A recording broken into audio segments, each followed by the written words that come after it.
program, we told you that we spoke about Reverend John Hugh Piggot, and we spoke about him in relation to the promised Messiah, peace be upon him. The promised Messiah, peace be upon him, had prophesied something about him, and he gave him a warning. Dr. Mirza Sultan Ahmad Sahib, in quite in-depth detail, explained the background to that prophecy. And as a recap, I would like to tell you that what he said last week. He said that when the promised Messiah, peace be upon him, came to know that Reverend Piggot, who was a priest, he claimed to be God, he claimed to be divine, then the promised Messiah, peace be upon him, wrote a written warning to him and said that immediately recant your claim to be a divine or God. So what did we see after that? We saw after that, because of this warning, and also because of the pressure that was building from the press, and also the processions and other kind of protests that were occurring from Christians. So that Reverend Piggot had to be taken via a police escort where he went to a place called the Abode of Love, where the Agapemonites had formed their headquarters. After that, he never repeated that claim of being a divine or God. And in the life of the promised Messiah, peace be upon him, neither did he ever repeat that claim, or neither afterwards did he repeat that. If we look at all the newspapers at that time, if we look at all the letters and all the sermons that are available to us, you do not find anywhere, you do not even find a hint anywhere where he has again claimed to be a divine. Yes, he did claim to be the Messiah, but not to be a divine. So we will speak about this with relation to various archives and other information. About this, we spoke to Joshua Shoezo. Dr. Joshua Shoezo wrote a research in relation to his PhD. And about this, he wrote this about deluded inmates. He did an in-depth study about this, and he did this about John Hughes Piggot. So about this, he wrote this, and about this interview, what we spoke about this, a small segment of it we will repeat in this program, but the rest of that interview you will be able to read or watch on our YouTube site, youtube.com, rah-e-huda Archives 1. So we will not play the whole interview, we will play a part of the interview, and if you want to watch the remaining full segment of the interview, you can go to rah-e-huda Archives 1. At this time, we will play that related part of the interview which relates to Piggot.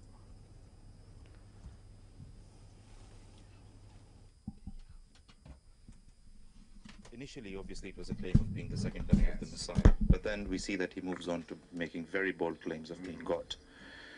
But then, obviously, because of the pressure that was built on him, because of the warning sent by the founder of our community as well, we see that he does sort of refrain from those claims and goes down to milder claims. So would you like to say something about that?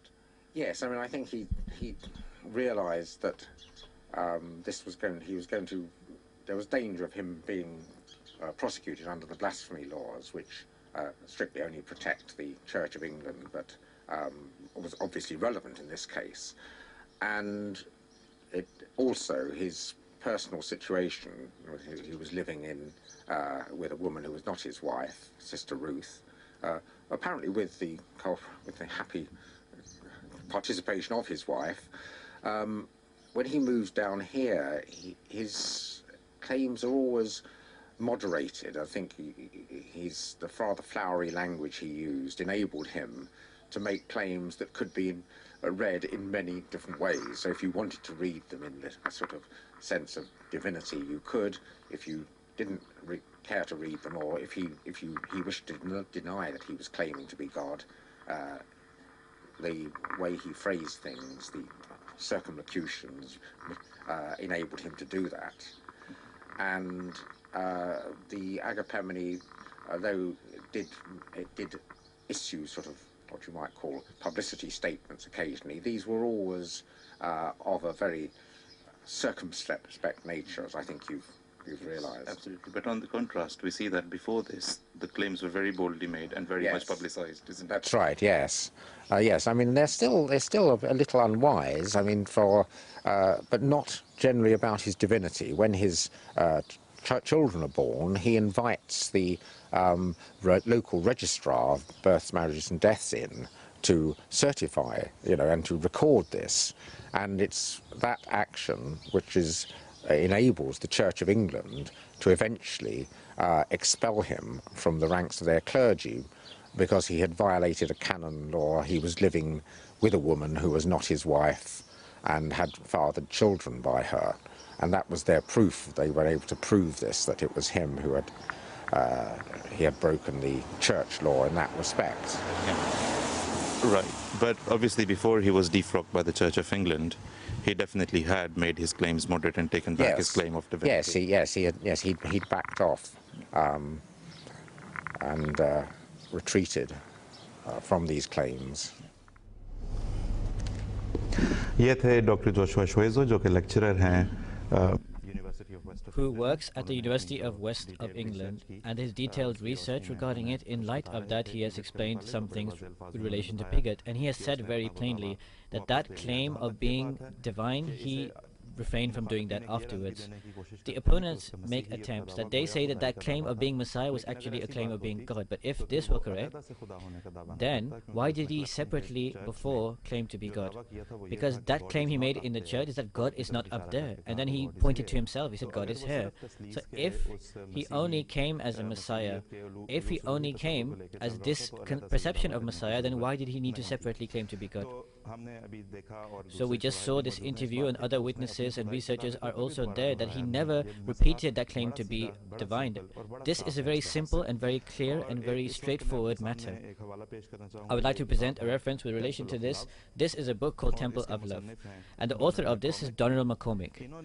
In this book, he has very clearly and very plainly, he says that that beloved one is regarding the Piggot. The beloved one's extravagant claims that led many people to suspect that he was mad, and at the time would not be far distant when he would be sent to somewhere where his blasphemy would no longer be susceptible to religious susceptibilities.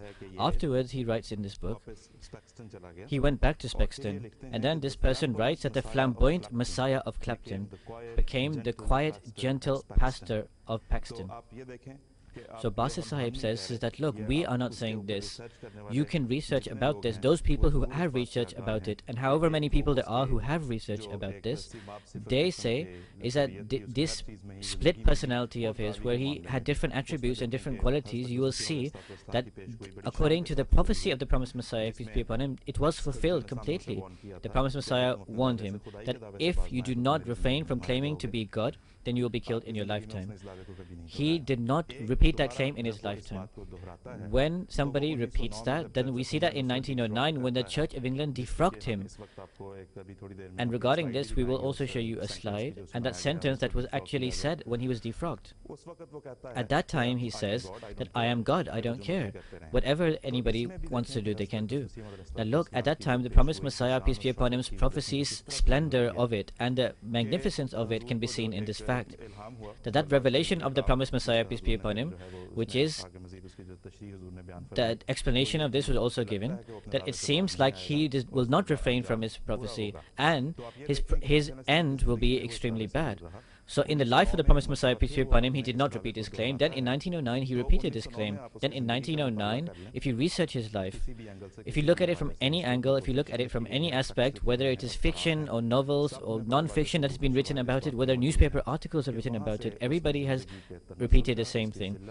That the disgrace, the continuing gradual decline in every aspect of his life is clearly witnessed. And in this book, Temple of Love, the people who were in the Agapemonites, the inmates, the other people who were with him, they felt that he was a victim of a split personality disorder.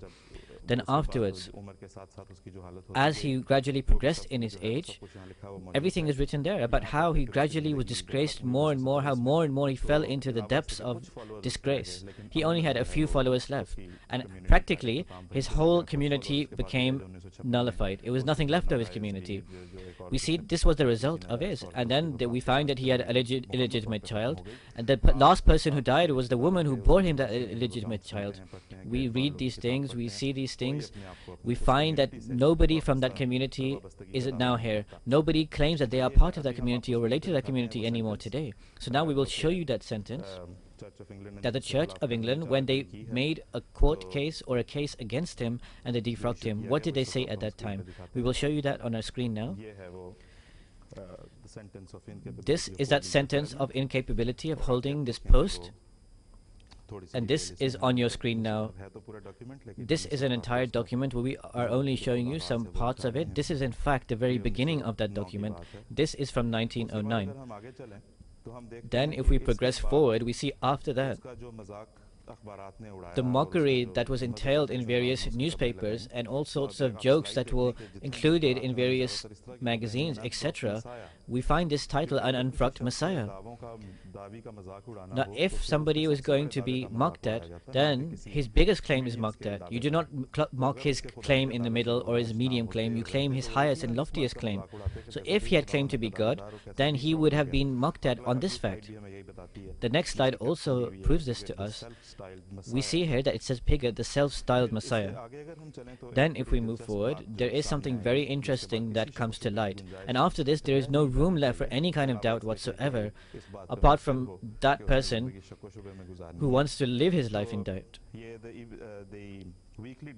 The Weekly Dispatch newspaper that used to be published from Somerset.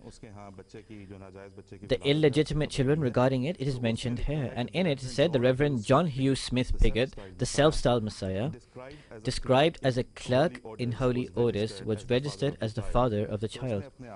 So he called himself as a clerk in holy orders. This is what is written here. Now if we look even further on, there is something even more interesting. We will like to show you another slide. This is the certificate of his wedding. This is from 1886. In that is John Hugh Smith Piggot has been highlighted. His profession is written as clerk in holy orders, and this is from 1886. That is also been highlighted on your screen. Now move forward even further. In 1905, in the life of the promised Messiah, peace be upon him, when another illegitimate child was born. Then you can see the date here in 1905 has been very clearly been highlighted. Again, the profession has been written, priest in holy orders. Nowhere here has any kind of claim of divinity been mentioned here. And this is a certified document which is being seen on your screen now. We would like to credit and we would like to thank the Somerset Archives Center, from where we obtained all of these very useful documents. We would like to thank them for this, and we have presented this before you. The state of these documents, which are only a few that we have shown you, there is an entire folder, and inshallah we will make a separate folder and we will present this on MTA and on YouTube as well. We will present these facts where all of these things, all of these details, all of these proofs will be presented to you. These were in a very poor state. In fact, they were so poor that they could not even be photocopied.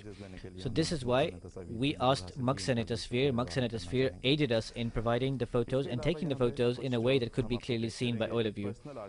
So if we find the end of his life, it is very clear that all of his claims and all of his wishful thinking, he did not actually express that, and he never expressed that again or repeated that. So in this way, the warning of the promised Messiah, peace be upon him, that magnificently was fulfilled. That person did not repeat that claim, and the result is before you. We have mentioned it briefly today, the end of Piggot, and later on we will also again mention that. So the Messiah's prophecy and warning was magnificently fulfilled. Now we conclude this regarding Piggot.